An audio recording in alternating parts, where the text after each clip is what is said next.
नमस्ते विद्यार्थी मित्रों, कक्षा 11 विषय हिंदी और जिनके पूरक वाचन की पहली इकाई है जिनका आज हम अभ्यास करेंगे।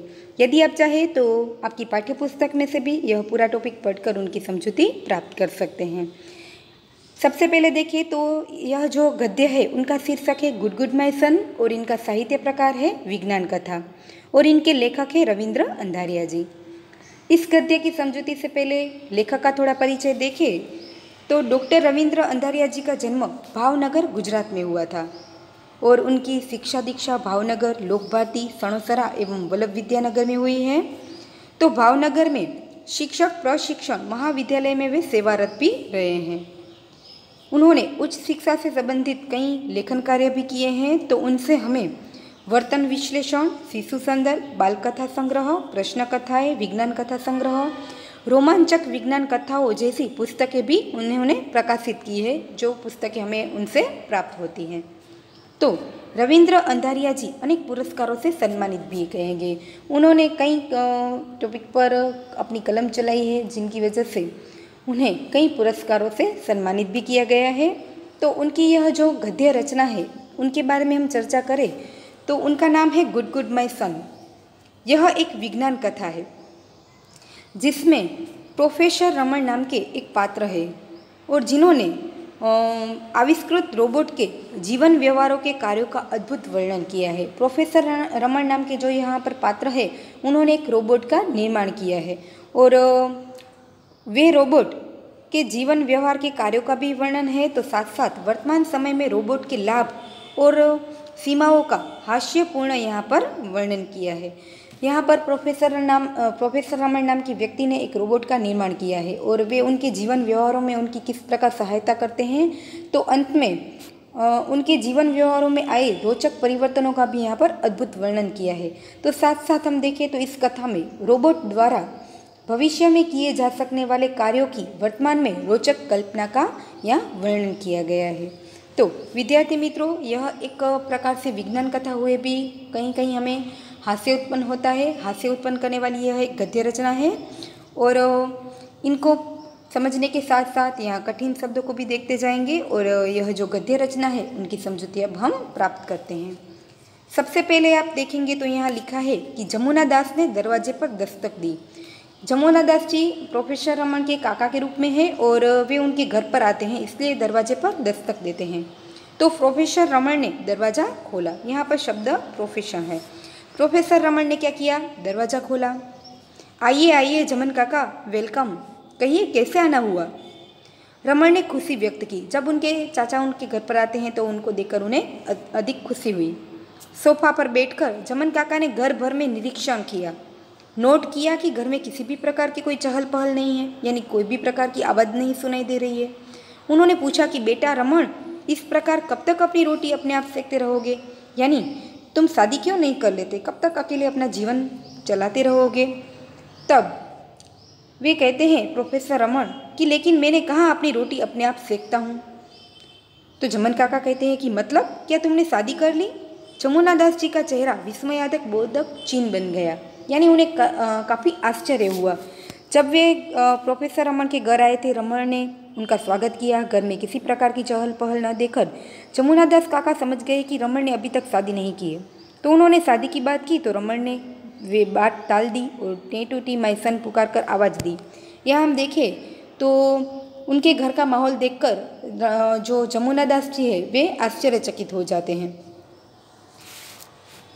तो प्रोफेसर रमन उन्हें कहते हैं कि शादी वादी की बात को मारिए गोली, बताइए घर पर सब कुछ खैरियत तो है, यानी सब ठीक तो है? जमन काका कोई उत्तर दे उसके पूर्व ही रमन लाल ने पुकारा टे टूटी माय सन। यहाँ पर टे टूटी माय सन, यह प्रोफेसर रमन ने जो रोबोट का आविष्कार किया है उसमें उन्होंने अलग ही प्रकार की भाषा और कई प्रकार के प्रोग्राम उस रोबोट में उन्होंने सेट किए हुए हैं और जब वे उन्हीं प्रकार के शब्द उच्चारते हैं तो रोबोट उनका सभी कार्य करने लग जाता है। तो जब उन्होंने इस प्रकार के शब्द को उच्चारा तो जमुना दास जी तो वे विस्मयाति बोधक हो गए, यानी वे आश्चर्यचकित हो गए। आगे हम देखें तो पल भर में ही रोबोट हाथ में चाय की ट्रे लेकर उपस्थित हो गया। अचानक इस प्रकार रोबोट को सम्मुख देखकर, यानी उनके सामने आकर देखकर जमुना दास काका के आश्चर्य की कोई सीमा ही नहीं रही। रमण तो चुपचाप यह सब कुछ देख रहा था और मन ही मन मुस्कुरा रहा था। जमन काका की परेशानी को कम करने के लिए रमणलाल ने सफाई देते हुए कहा कि काका जी, यह आपको चाय दे रहा है, ले लीजिए। जमन काका को तसल्ली हुई। उसने चाय के कप ले लिया। रोबोट ने कहा थैंक यू। फिर वह किचन में लौट गया। इस प्रकार अपने सामने ऐसे कोई मानवीय व्यवहार करते हुए रोबोट को जब उन्होंने अपने सामने देखा तो जमुना काका आश्चर्य में पड़ गए। परंतु प्रोफेसर रमन को यह घटना देखकर थोड़ी हंसी आई, क्योंकि उन्होंने ही यह रोबोट का आविष्कार किया था। तो रोबोट क्या करता है, चाय लेकर आता है, उनको चाय देता है और वापस चाय लेने के बाद थैंक यू कहकर वहाँ से चला जाता है। चाय की चुस्की लेते ही जमुना दास जी के मुंह से निकल गया, वाह, चाय तो बड़ी ही टेस्टी है भाई। ओए रमणा, यह सब क्या है? जमुना दास काका ने उन्हें पूछ लिया। तो प्रोफेसर रमन उनका उत्तर देते हुए कहते हैं कि आपने जो देखा वे सच है। और रमणलाल हंसी नहीं रोक पाए। जमन काका अपने साथ कई प्रश्नों को लेकर विदा हुए। जमन काका को पता ही नहीं चला कि यह सब क्या हो रहा है और प्रोफेसर रमन ने यह रोबोट कहाँ से लाए हैं, उनके घर पर यह कौन सी चीज़ है, इसलिए वह कई प्रश्न अपने साथ लेकर वहाँ से चल दिए। इधर रोबोट को प्रोत्साहित करने के हेतु प्रोफेसर रमन ने कहा कि good good my son. Professor Raman ने जो रोबोट का आविष्कार किया था वे उन्हें अपने सन के तरह उन्हें पुकारते हैं और जो भी रोबोट अच्छा कार्य करते हैं तो उनके प्रोत्साहन के रूप में वे ऐसे शब्द का प्रयोग करते हैं कि गुड गुड माय सन। जब भी रोबोट कोई अच्छा कार्य करते हैं तो प्रोफेसर रमन उनको प्रोत्साहित करते हुए उन्हें गुड गुड माय सन कहते हैं और इस शब्द के आधारित ही यह गद्य का शीर्षक रखा गया है। जब भी रोबोट अच्छा कार्य करता है और प्रोफेसर रमन उनको प्रोत्साहित करते हैं, इन शब्दों के आधारित उन्होंने इस गद्य का शीर्षक रखा है। थैंक यू, रोबोट ने उत्तर दिया। जब भी प्रोफेसर रमन उनकी प्रशंसा करते हैं तो रोबोट उन्हें थैंक यू कहता है। इन सभी प्रकार के प्रोग्राम प्रोफेसर रमन ने खुद उस रोबोट में उन्होंने डाले हुए हैं और उसी प्रकार रोबोट सब कार्य करता है। आगे हम देखें तो इस प्रकार रोबोट प्रोफेसर रमन के घर में सभी प्रकार के कार्य सुचारू ढंग से करने लगा है। यदि आपको 2 या 3 मार्क्स के प्रश्न में पूछा जाए कि रोबोट है वह प्रोफेसर रमन के किस प्रकार सहायता करता है, तो रोबोट प्रोफेसर रमन के घर में सभी प्रकार के कार्य सुचारू ढंग से करता है, यानी सही तरह से करता है। इसके अतिरिक्त प्रोफेसर रमन ने निजी कार्यों में भी वह उसकी सहायता करता है। प्रोफेसर रमन के निजी कार्यों में भी वो उनकी मदद करता है। घर आए हुए प्रोफेसर रमन के मित्रों को किसी पुस्तक की यदि ज़रूरत हो तो रोबोट ही अलमारी से निकाल कर वह पुस्तक ले आता है। अरे, प्रयोगशाला में भी वह प्रोफेसर रमन की मदद करने लगा था। जब भी प्रोफेसर रमन कोई भी उन्हें कार्य करने के लिए सूचित करे तो वह रोबोट उनकी सहायता करता है। यदि कभी कभी प्रोफेसर रमन बीमार हो जाते तो वह छोटी मोटी दवाइयाँ भी उनको दे देता था। प्रोफेसर रमन अपने इस सर्जन से काफ़ी खुश थे। इस प्रकार वे उनकी जीवन के हर कार्यों में उनकी मदद करता था। इस खुशी में प्रोफेसर रमन ने इसका नाम रखा था मिस्टर होची होची। यदि आपको 1 मार्क्स के प्रश्न में पूछा जाए कि प्रोफेसर रमन उन्हें किस नाम से पुकारते थे, गुड गुड माय सन कहकर पुकारते थे और उन्होंने उनका नाम रखा था मिस्टर होची होची। यह सब कार्य प्रोफेसर रमन के सब कार्य अच्छी तरह से करता था, इसलिए वे उन्हें मिस्टर होची होची कहकर भी पुकारते थे। प्रोफेसर रमन उसे जो कोई निर्देश दे, यानी जो कोई भी कार्य सौंपे, उसके अनुसार मिस्टर होची होची तमाम काम सफलतापूर्वक करते थे। यद्यपि रोबोट को निर्देश देने के लिए विशिष्ट भाषा का निर्माण किया था प्रोफेसर रमन ने।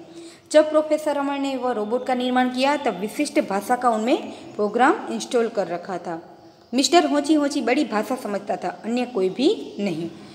प्रोफेसर रमन ने उनमें जो भी प्रोग्राम तय किए थे, जो भी भाषा डाली हुई थी, वही भाषा रोबोट समझता था, यानी मिस्टर होची होची समझता था और अन्य भाषा वे नहीं जानता था। दरवाज़ा खोलना हो तो डोडी डुम बोलना पड़ता था। सब्जी काटनी हो तो बोऊ बोऊ कहना होता था। इस प्रकार की भाषा मिस्टर होची होची में डाली गई थी, यानी कि उनमें इस प्रकार के प्रोग्राम तय किए गए थे। जो किसने किए थे? प्रोफेसर रमन ने किए थे। यदि प्रोफेसर रमन को कोई दरवाज़ा खोलना हो तो वे डोडी डुम बोलते थे, सब्जी काटनी हो तो बहु बहु कहते थे, भोजन के लिए थाली टेबल पर रखवाने के लिए हुशुशेंग कहते थे तथा किसी काम को करने के रोकने के लिए गोटू शब्द का प्रयोग करते थे। इस प्रकार के प्रोग्राम उन्होंने डाले हुए थे। इस प्रकार तमाम प्रकार के जीवन व्यवहारों के लिए भाषा कोड निर्धारित कर लिए थे। परिणाम स्वरूप मिस्टर होची होची प्रोफेसर रमन का दोस्त, प्रोफेसर रमन का साथी बन गया था। प्रोफेसर रमन का वे सेवक हो गया था। इसी कारण प्रोफेसर रमन का कारोबार खुशी खुशी चल रहा था। यह उनके घर का एक सभ्य की तरह ही था और मानो तो प्रोफेसर रमन का एक सही मित्र के रूप में वे उनका सभी कार्य अच्छी तरह से करता था। और अपने इस आविष्कार से प्रोफेसर रमन भी काफ़ी खुश थे। स्नेह स्नेह मिस्टर होची होची के किस्से यानी धीरे धीरे मिस्टर होची होची के किस्से कहानियाँ स्थानीय समाज में फैलने लगे।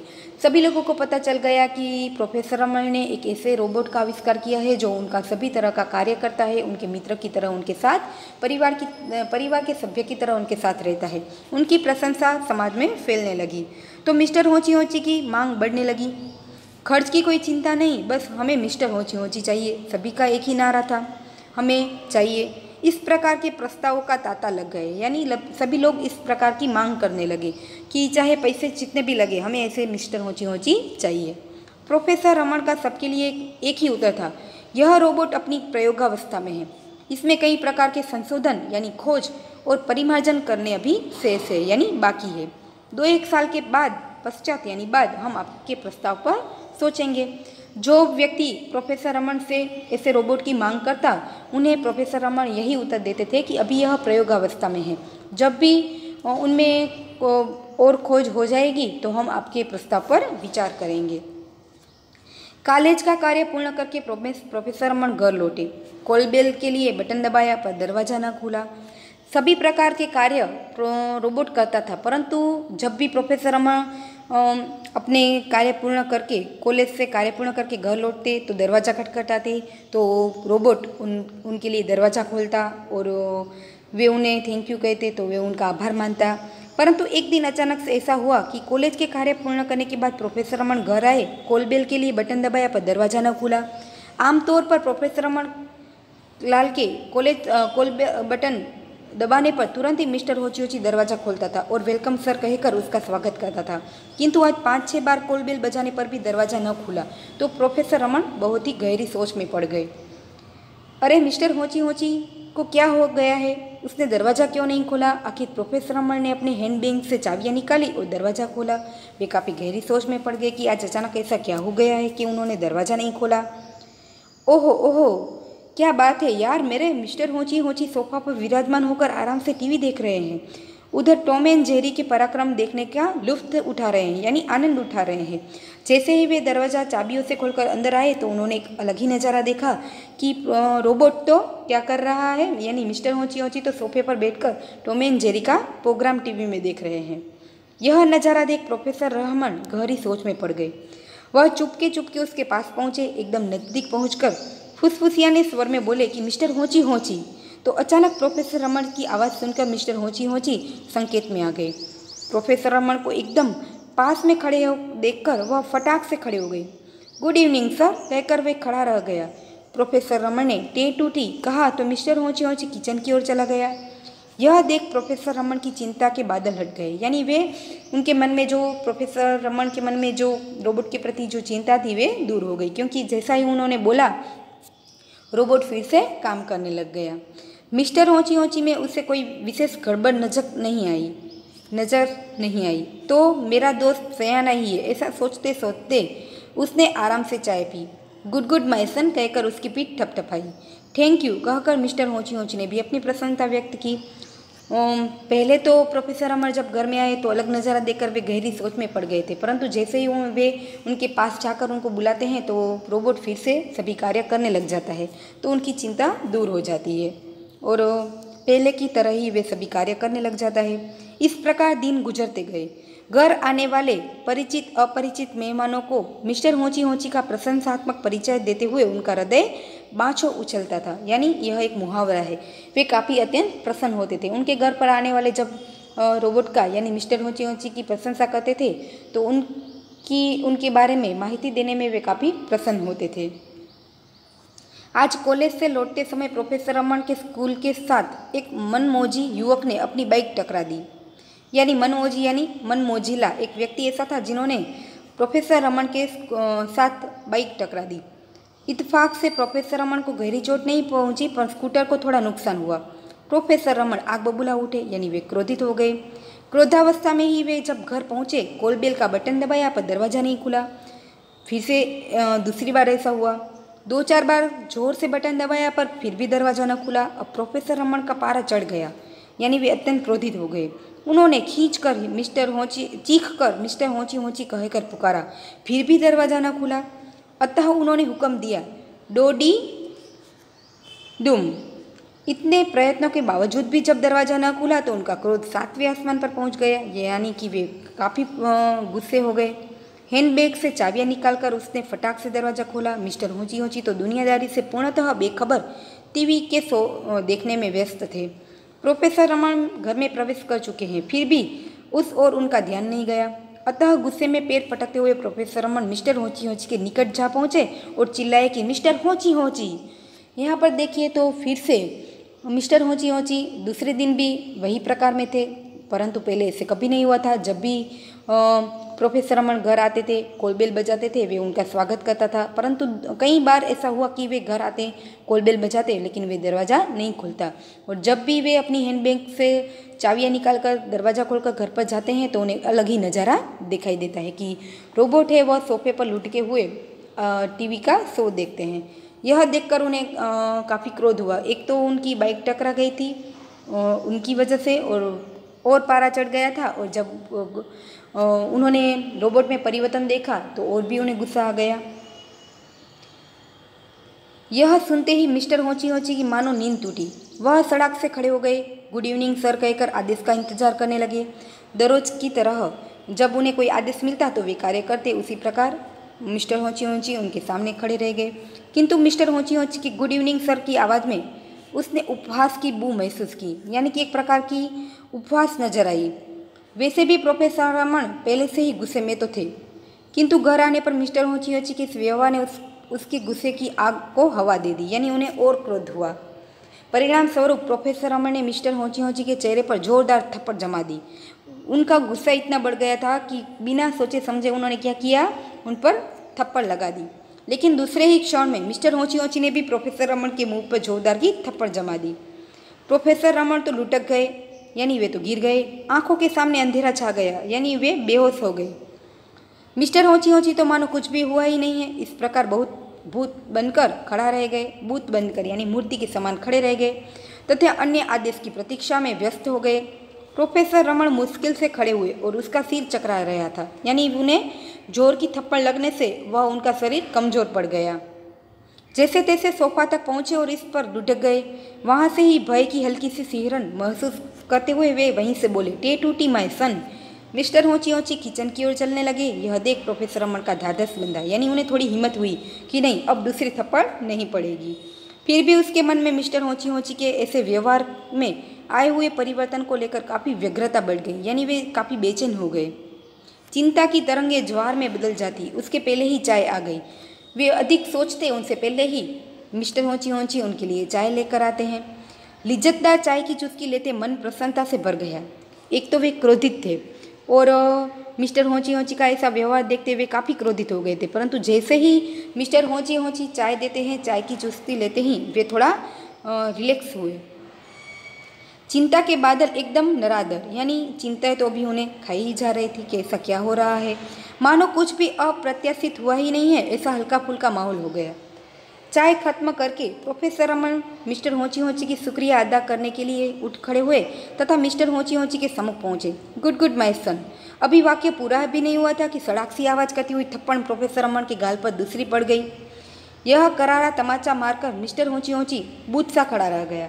मिस्टर होंची को वे थैंक यू कहने गए हर रोज की तरह, परंतु आज अचानक उन्होंने थैंक यू कहा तो मिस्टर होंची ने दूसरा थप्पड़ लगा दिया। तमाचे की चोट ने प्रोफेसर रमन को सोफे पर लुढ़का दिया। उनका तमाचा ऐसा था कि प्रोफेसर रमन कहीं जाकर दूर सोफे पर गिर पड़े। चोट की पीड़ा से उसका गाल दर्द कर रहा था, फिर भी बड़ी मुश्किल से प्रोफेसर रमन गोटू का आदेश दे दिया। मिस्टर होंची वहाँ से चला गया। लेकिन तब से प्रोफेसर रमन मिस्टर होंची के सामने जाने से डरने लगे। पहला तो ऐसा कभी नहीं हुआ था। जो भी उन्होंने प्रोग्राम तय किए थे उनके आधारित मिस्टर होची होची संपूर्ण कार्य करते थे, परंतु पता नहीं अचानक से उनके व्यवहार में यह बदलाव किस प्रकार हुआ है, यह परिवर्तन किस प्रकार हुआ, उनके लिए प्रोफेसर रमन काफ़ी गहरी सोच में पड़ गए थे। एक बार उसके घर बुआ आ धमकी। प्रोफेसर रमन की बुआ उनके घर पर आती है। फलतः प्रोफेसर रमन ने मिस्टर होची होची को हुक्म दिया, टे टू टी यानी चाय लाने के लिए कहा। बुआ ने रमन से पूछा, बेटा रमन तुम यह क्या बोल रहे हो, हमारी तो कुछ समझ में नहीं आवत है, तू पागल तो नहीं गियोरी यानी पागल तो नहीं हो गया है। टे टू टी इतने में मिस्टर होची होची चाय की ट्रे लेकर उपस्थित हो गए। मिस्टर होची होची को देखकर बुआ हक्का बक्का रह गई, यानी उन्हें आश्चर्य हो गया कि यह सब क्या है, मेरा भतीजा क्या बोल रहा है, या तो यह सामने आने वाला यह भूत कौन सा है, बाप रे यह भूत कहाँ से आया, बचाओ बचाओ, वह चिल्लाने लगी। बड़ी मुश्किल से प्रोफेसर रमन ने बुआ को शांत किया। उसके पास बैठकर प्रोफेसर रमन ने चाय का कप उठाकर बुआ को दिया तथा बाद में उसने अपने लिए कप उठाया। अलबत्ता उस वक्त उसका हाथ तनिक काँप सा गया था। बुआ ने जैसे इस प्रकार के सामने भूत को देखा तो वे काफ़ी घबरा गई, परंतु प्रोफेसर रमन ने सब माहौल को संभाल लिया। चाय की प्रथम चुस्की पर ही बुआ के मुख से आनंदोद्गार निकल गई, यानी चाय इतनी अच्छी थी कि वे भी प्रसन्न हो गई। भाई वाह, क्या लिज्जतदार चाय बनाई है। उसने रमन से पूछा, यह कौन है भला। जब वे पहले आती थी तो ऐसा उन्होंने कभी नहीं देखा था, परंतु अचानक से ऐसे व्यक्ति को अपने सामने देखकर वे भी आश्चर्यचकित हो गए थे। और यह जो व्यक्ति था उन्होंने चाय भी बहुत अच्छी बनाई थी। तो वे उनसे पूछ बैठती है कि यह कौन है। यह मेरा दोस्त है मिस्टर होची होची, प्रोफेसर रमन उनका उत्तर देते हैं। वही मेरा साथी है और वही मेरा सेवक भी है। यह शब्द सुनकर बुआ खुश हो गई। वे तो काफ़ी प्रसन्न हुई कि उनके भतीजे को कोई एक सहारा मिल गया।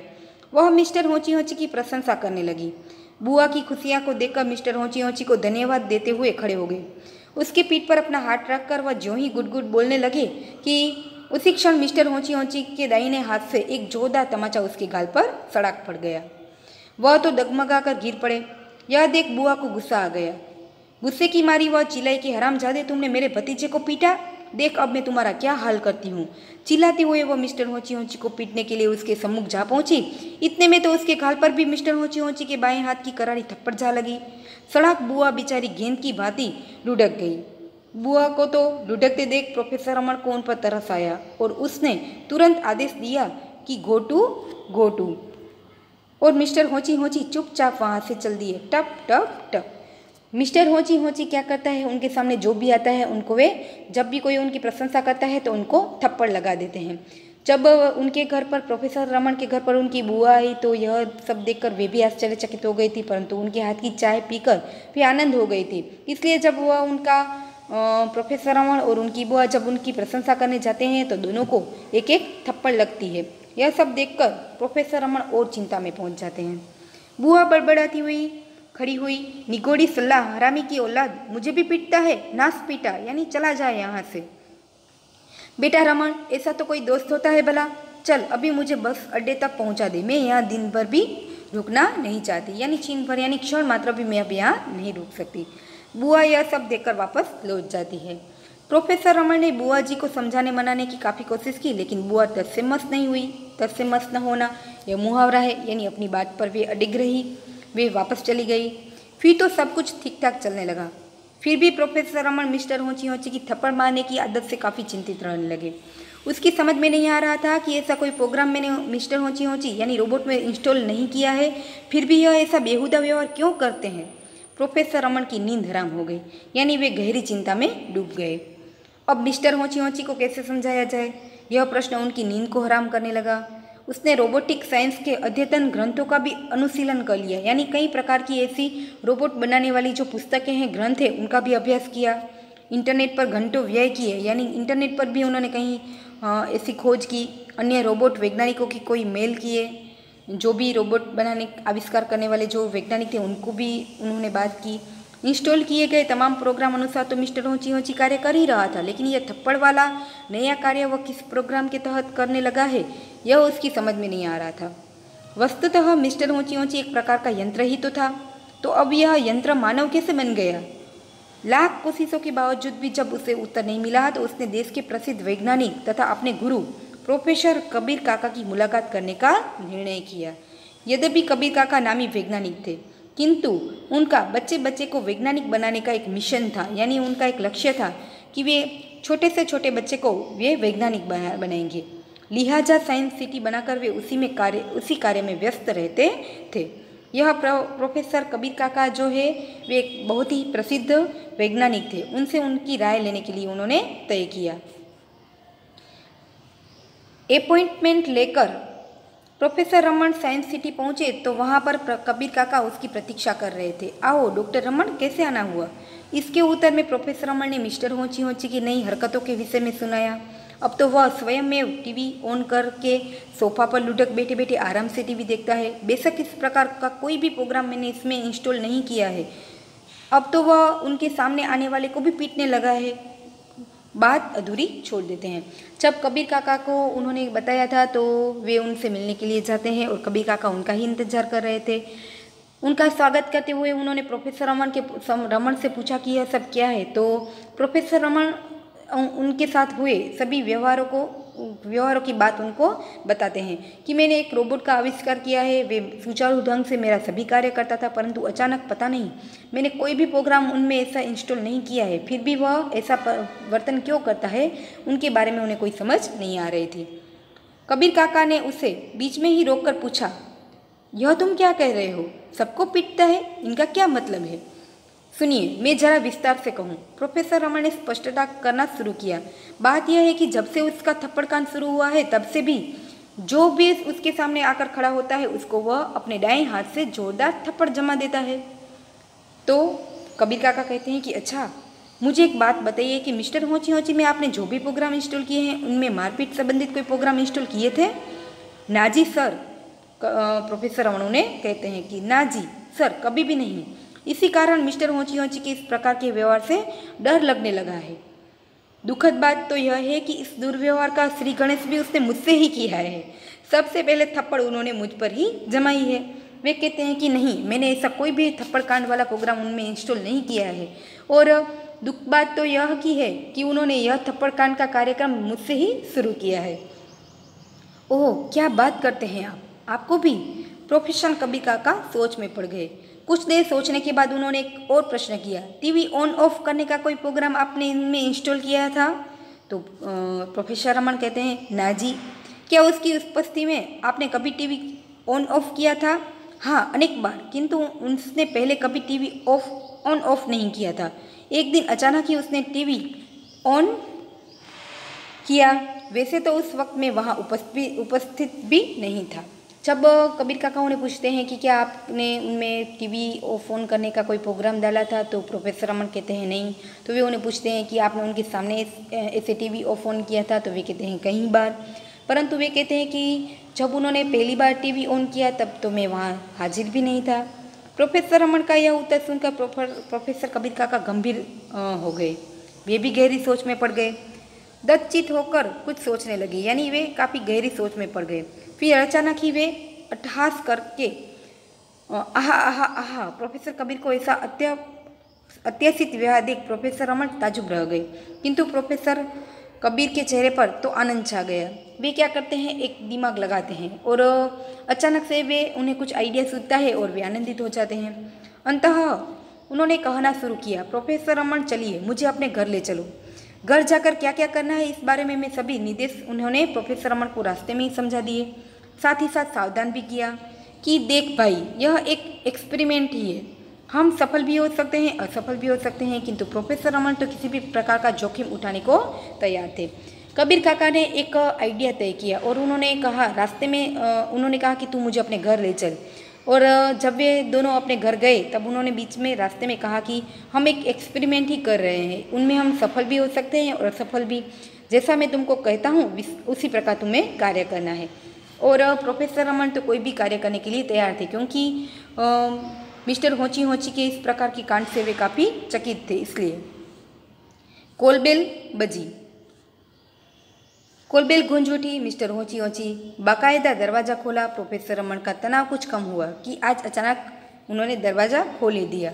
मिस्टर होची होची ने नियमानुसार वेलकम सर कहा। प्रोफेसर रमन ने गुड माय सन कहकर उसे प्रोत्साहित किया।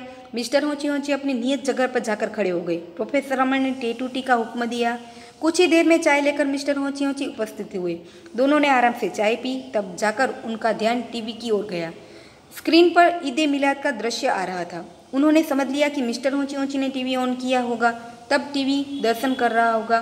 स्क्रीन पर ईद की नमाज के बाद मुबारकबादी देते हुए परस्पर लोग गले लगाते के चित्र देख रहे थे। मिस्टर होची होची वही दृश्य देख रहा था। हर रोज की तरह मिस्टर होची होची क्या करता है, टीवी देख लेता है। तो यहाँ पर जाकर दोनों ने देखा कि वह टीवी ऑन उन्होंने कर ही दिया था और स्क्रीन पर ईद ए मिलाद का एक त्यौहार है, जिनका त्यौहार सभी लोग मना रहे हैं और लोग एक दूसरे को गले मिल रहे हैं। यह सभी दृश्य मिस्टर होची होची देख रहा था। पूर्व निर्धारित योजना के अनुसार प्रोफेसर कबीर एवं प्रोफेसर रमन की बातचीत में उग्रता बढ़ गई। वे दोनों एक आइडिया तय करके ही आए थे, उसी प्रकार उन्होंने कार्य करने शुरू कर दिए। दोनों में तू में हो गई, यानी झगड़ा हो गया। इसी वक्त प्रोफेसर कबीर ने प्रोफेसर रमन के गाल पर कसकर एक थप्पड़ रसीद कर दी। फिर भी प्रोफेसर रमन ने प्रतिशोध स्वरूप कबीर को थप्पड़ न जड़ा, बल्कि खुशी खुशी प्रोफेसर कबीर काका को गले लगाकर उनकी पीठ थपथपाने लगे। मिस्टर होची होची यह सब देख रहा था। उधर टीवी पर ईद मुबारकबादी के दृश्य आ रहे थे। खुदा के पाक बंदे गले मिल रहे थे। चारों ओर खुशियों की लहर थी। थोड़ी देर के बाद प्रोफेसर कबीर भी प्रोफेसर रमन के गले मिलकर चले गए, किंतु दूसरे दरवाजे से चुपके से कमरे में प्रवेश कर यह देखने लगे कि मिस्टर होची होची अब कैसा व्यवहार करते हैं। कबीर काका ने जो आइडिया लगाया था उसी प्रकार दोनों कार्य करते हैं। वे क्या करते हैं, कोई बात पर बहस करते हैं और कबीर काका प्रोफेसर रमन के गाल पर थप्पड़ मारते हैं, परंतु प्रोफेसर रमन उन्हें थप्पड़ नहीं मारा, उनको गले लगाकर उनको शाबाशी दी। और फिर कबीर काका वहाँ से चले जाते हैं और दूसरी ओर से देखते हैं कि अब जो मिस्टर होची होची वह कैसा का व्यवहार करता है, क्योंकि वे सभी दोनों की बातें सुन रहा था, देख रहा था। आगे हम देखें तो क्या होता है, यहाँ प्रोफेसर रमन ने अपने भय को नियंत्रित कर पूरी व्यवस्था के साथ मुस्कुराते हुए मिस्टर होची होची की तरफ चलना शुरू किया। धीरे धीरे वह मिस्टर होची के सम्मुख जाकर खड़े रह गए। सबको चकित करते हुए मिस्टर होची होची ने थप्पड़ लगाने के बदले प्रोफेसर रमन को गले लगाकर उसकी पीठ थपथपाना शुरू किया। प्रोफेसर रमन ने भाव विभोर होकर उसके गले लगा लिया और यह बोलने लगे कि गुड गुड माय सन। अब यहाँ हम देखें तो एक प्रकार का उनका जो आइडिया था वह सफल हो चुका। जब भी कबीर काका ने उनको थप्पड़ लगाया था तो प्रोफेसर रमन ने उनको थप्पड़ न लगाकर उनको गले लगाया था, तो यह सभी कार्य रोबोट देख रहा था। उसी प्रकार कबीर काका चल गए और फिर प्रोफेसर रमन रोबोट के साथ सभी इस प्रकार का व्यवहार करते हैं, तो रोबोट भी उन्हें क्या करता है, गले लगाकर उनको प्रोत्साहित करता है और उनमें परिवर्तन होते हुए दिखाई दिया। तो और उनकी प्रशंसा करते हुए वे उन्हें गुड गुड माय सन कहते हैं। यहाँ पर यह टॉपिक समाप्त होता है।